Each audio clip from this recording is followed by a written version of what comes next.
आज के लेक्चर में मैं एक्सप्लेन करूंगा kinetic molecular theory of gases.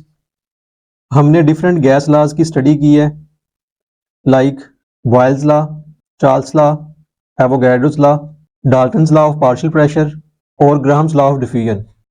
ये गैस लॉज एक्सपेरिमेंटल ऑब्जर्वेशंस पर बेस करते हैं और ये गैस लॉज गैस की नेचर से इंडिपेंडेंट होते हैं कि कौन सी गैस यूज़ की जा रही है। तमाम गैसेस के लिए इनकी ऑब्जर्वेशंस सेम होती हैं। गैसेस के फिजिकल बिहेवियर को एक्सप्लेन करने के लिए एक थ्योरी प्रपोज की गई है जिसे kinetic molecular theory of gases का नाम दिया जाता है। अब इसकी कुछ थोड़ी सी हिस्ट्री स्टडी करते हैं हम। सबसे पहले बर्नौली ने 1738 में किनेटिक मोलेकुलर थ्योरी को प्रपोज किया। इस थ्योरी को यूज करते हुए क्लेशियस ने 1857 में किनेटिक इक्वेशन ड्राइव की और इस इक्वेशन से दोबारा गैस लॉज को डिड्यूस किया, यानी किनेटिक इक्वेशन को यूज करते हुए वापस Boyle's law, Charles law, Avogadro's law और ग्राहम्स लॉ ऑफ डिफ्यूजन की डिडक्शन की थी। फर्दर मैक्सवेल ने केएमटी को एलैबोरेट किया और finally law of distribution of velocities को पेश किया। Law of distribution of velocities क्या है? Molecules in the gas are in the form of groups having definite velocity ranges। एक कंटेनर या एक वेसल के अंदर जो मॉलिक्यूल्स हैं उनके डिफरेंट ग्रुप्स होते हैं जिनकी डिफरेंट और डेफिनेट वेलोसिटी रेंजेस होती हैं। मसलन ये एक कंटेनर है जिसमें गैस के मॉलिक्यूल्स मौजूद हैं। यहाँ पे 3 तरह के मॉलिक्यूल्स वेलोसिटी रेंज में होंगे। ज़्यादातर मॉलिक्यूल्स वो होंगे जिनकी वेलोसिटीज एवरेज होंगी, कुछ मॉलिक्यूल्स होंगे जिनकी वेलोसिटीज एवरेज वेलोसिटीज से ज़्यादा होंगी और तीसरा ग्रुप होगा जिसमें मॉलिक्यूल्स की वेलोसिटी रेंजेस एवरेज वेलोसिटी से कम होंगी। इस तरह 3 ग्रुप्स बन जाएंगे।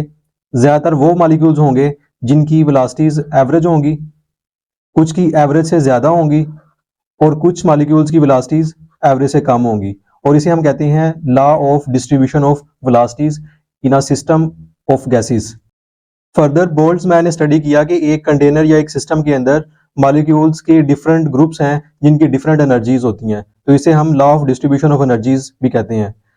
गैस के मॉलिक्यूल्स की किनेटिक एनर्जी उनकी वेलोसिटीज के डायरेक्टली प्रोपोर्शनल होती हैं। जितनी मॉलिक्यूल्स की वेलोसिटीज ज़्यादा होंगी उनकी किनेटिक एनर्जीज ज़्यादा होंगी। जैसे हमने law of distribution of velocities study किया है कि 3 तरह के ग्रुप्स हैं, तो इस तरह हम किनेटिक एनर्जी या एनर्जीज के हवाले से भी उनके 3 ग्रुप्स बना सकते हैं।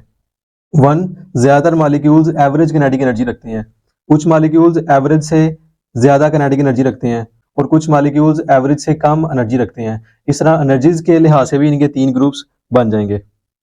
इसे हम डिस्ट्रीब्यूशन ऑफ एनर्जीज कह सकते हैं। Postulates of KMT।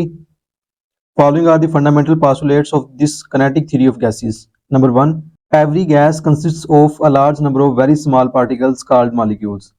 Her gas बहुत ज़्यादा तादाद में मौजूद वेरी स्मॉल पार्टिकल्स पर मुश्तमिल होती है जिन्हें हम मॉलिक्यूल्स कहते हैं। यानी हर गैस के अंदर बहुत सारे मॉलिक्यूल्स जो जिनका साइज बहुत स्मॉल होता है और उनकी तादाद बहुत ज़्यादा होती है, लाइक हीलियम, नियोन, आर्गन। ये नोबल गैसेस के मॉलिक्यूल्स मोनोटॉमिक मॉलिक्यूल्स कहलाते हैं। Number 2, the molecules of a gas move haphazardly. Gas के मॉलिक्यूल्स कंटेनर के अंदर हैफाजर्डली यानी रैंडमली मूव करते हैं। कोलाइडिंग अमंग देमसेल्व्स, आपस में भी टकराते हैं, and with the walls of the container, container की वाल से भी टकराते हैं, and change their directions. Collisions के बाद अपनी डायरेक्शंस को चेंज करते हैं। जब वो आपस में टकराते हैं, वाल से टकराते हैं, तो उनकी डायरेक्शंस हर कोलिजन के बाद चेंज होती हैं। Number 3, the pressure exerted by a gas is due to the collision of its molecules. Basically pressure force per unit area है। यूनिट एरिया के ऊपर मॉलिक्यूल्स ड्यूरिंग कोलिजन जो फोर्स एक्सर्ट करते हैं उसको हम प्रेशर बोलते हैं। The collision among the molecules are perfectly elastic. ये मॉलिक्यूल्स की कोलिजन परफेक्टली इलास्टिक होती है क्योंकि एक कंटेनर के अंदर मौजूद मॉलिक्यूल्स की एनर्जी ना तो ज़्यादा होती है कोलिजन के बाद, ना कम होती है। वो अपनी एनर्जी को मेंटेन रखते हैं, कांस्टेंट रखते हैं, इसलिए ऐसा कोलिजन इलास्टिक कोलिजन कहलाता है और गैस के मॉलिक्यूल्स का कोलिजन परफेक्टली इलास्टिक होता है। Number 4, the molecules of a gas are widely separated from one another. Gas के मॉलिक्यूल्स एक दूसरे से काफ़ी ज़्यादा फासले पर मौजूद होते हैं, and there are sufficient empty spaces among them, और उनके मॉलिक्यूल्स में काफ़ी सारी एम्प्टी स्पेसिस मौजूद होती हैं। Number 5, the molecules of a gas have no forces of attraction for each other. Gas के मॉलिक्यूल्स में आइडली कोई फोर्स ऑफ अट्रैक्शन नहीं होती। They don't have any force of attraction among their molecules. Number 6, the actual volume of molecules of gas is negligible. Gas के molecules का actual volume negligible होता है as compare to the volume of the gas, gas के volume के मुकाबले में या vessel के वॉल्यूम के मुकाबले में।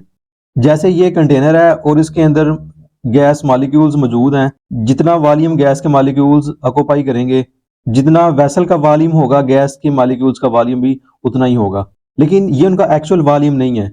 जब हम इसको हाईली कंप्रेस्ड स्टेट में ले जाते हैं तो ये पॉसिबल है कि सारे के सारे मॉलिक्यूल्स इतनी स्पेस में आ जाएं, जो कि मैं शेड कर रहा हूँ। तो ये वाला वॉल्यूम इस पूरे वेसल के वॉल्यूम के मुकाबले में बहुत स्मॉल है और इसको हम निगलेक्ट कर सकते हैं। इसलिए हम कह सकते हैं गैस के मॉलिक्यूल्स का एक्चुअल वॉल्यूम वेसल के वॉल्यूम के मुकाबले में निग्लिजिबल है। Number 7, the motion imparted to the molecules by gravity is negligible as compared to the effect of the continued collisions between them।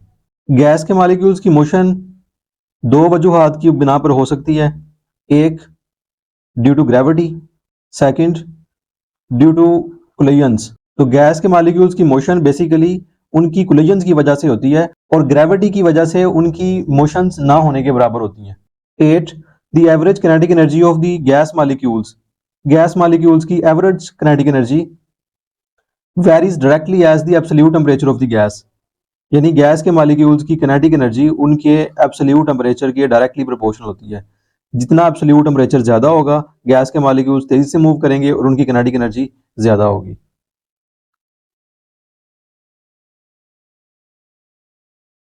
Kinetic equation for an ideal gas, kinetic molecular theory में हमने study किया है कि जब gas के molecules move करते हैं वो आपस में और कंटेनर की वाल्स के साथ कोलाइड करते हैं। इन कोलिजन्स की वजह से कंटेनर की वाल्स के ऊपर एक फोर्स एक्सर्ट होती है। जब इस फोर्स को वेसल के एरिया से डिवाइड किया जाता है तो उससे हमें फोर्स पर यूनिट एरिया मिलती है, जिसको हम प्रेशर कहते हैं। Pressure is equal to force exerted per unit area of the vessel. RJ Clausius ने एक आइडियल गैस के प्रेशर को फाइंड आउट करने के लिए एक एक्सप्रेशन दिया जिसे हम काइनेटिक इक्वेशन ऑफ गैसेस कहते हैं। P V is equal to 1/3 mn c square bar. यहाँ पे P प्रेशर है गैस का, V volume of gas, M mass of one molecule of the gas, N number of molecules of gas in the vessel, C square bar mean square velocity. अब मैं यहाँ पे mean square velocity के concept को explain करता हूँ। Lecture के start में हमने Maxwell's law of distribution of velocities को स्टडी किया था कि एक वेसल या कंटेनर के अंदर डिफरेंट वेलोसिटी रेंजेस होती हैं मॉलिक्यूल्स की। ज्यादातर मॉलिक्यूल्स की वेलोसिटीज एवरेज होती हैं, कुछ की एवरेज से ज्यादा होती हैं, कुछ मॉलिक्यूल्स के ग्रुप्स जिनकी एवरेज से कम वेलोसिटीज होती हैं। चूंकि एक कंटेनर के अंदर तमाम मॉलिक्यूल्स की वेलोसिटीज एक जैसी नहीं होती, इसलिए हम मीन स्क्वायर वेलोसिटी की टर्म यूज करते हैं। फर्ज करें N1 मॉलिक्यूल्स मूव करते हैं with velocity C1, N2 molecules move करते हैं विद वेलोसिटी C2। इसी तरह एक तीसरा मॉलिक्यूल्स का ग्रुप N3 मॉलिक्यूल्स मूव करता है C3 वेलोसिटी के साथ। अगर हम तमाम मॉलिक्यूल्स की वेलोसिटीज का सम करेंगे तो एज अ होल वो जीरो आएगा, लेकिन एक्चुअली मॉलिक्यूल्स की वेलोसिटीज जीरो नहीं है। तो हम क्या करते हैं, इन वेलोसिटीज का स्क्वायर लेते हैं, फिर उन तमाम वेलोसिटीज का सम लेते हैं और उन वेलोसिटीज की एवरेज फाइंड आउट करते हैं by dividing number of molecules. इस टर्म को हम कहते हैं मीन स्क्वायर वेलोसिटी। यानी पहले हमने वेलोसिटीज का स्क्वायर लिया है, फिर उनकी एवरेज या मीन फाइंड किया है, तो ये कहलाएगी मीन स्क्वायर वेलोसिटी। इसको हम कुछ ऐसे डिफाइन कर सकते हैं, the average of the squares of all the possible velocities is called mean square velocities. तमाम पॉसिबल वेलोसिटीज के स्क्वायर की एवरेज को मीन स्क्वायर वेलोसिटी कहते हैं। क्वेश्चन है, why mean square velocity is used? Under the given conditions molecules of a gas don't have same velocities. Gas के molecules की velocities same नहीं होती। Actually different velocities are distributed among the molecules. Molecules के दरमियान different velocities distribute होती हैं, किसी की ज्यादा होंगी, किसी की कम होंगी ग्रुप्स में, इसलिए हम मीन स्क्वायर वेलोसिटीज यूज करते हैं मॉलिक्यूल्स के लिए। The square root of mean square velocity is called root mean square velocity. यानी अगर हम मीन स्क्वायर वेलोसिटी का स्क्वायर रूट ले लें तो वो रूट मीन स्क्वायर वेलोसिटी कहलाएगी। इसको हम CRMS से भी रिप्रेजेंट करते हैं। इसका फार्मूला है स्क्वायर रूट ऑफ 3RT/m।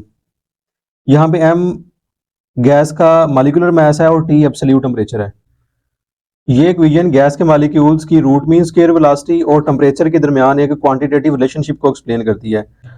इस इक्वेशन के मुताबिक जितना टेम्परेचर ज़्यादा होगा उतनी गैस के मॉलिक्यूल्स की वेलोसिटीज ज़्यादा होंगी।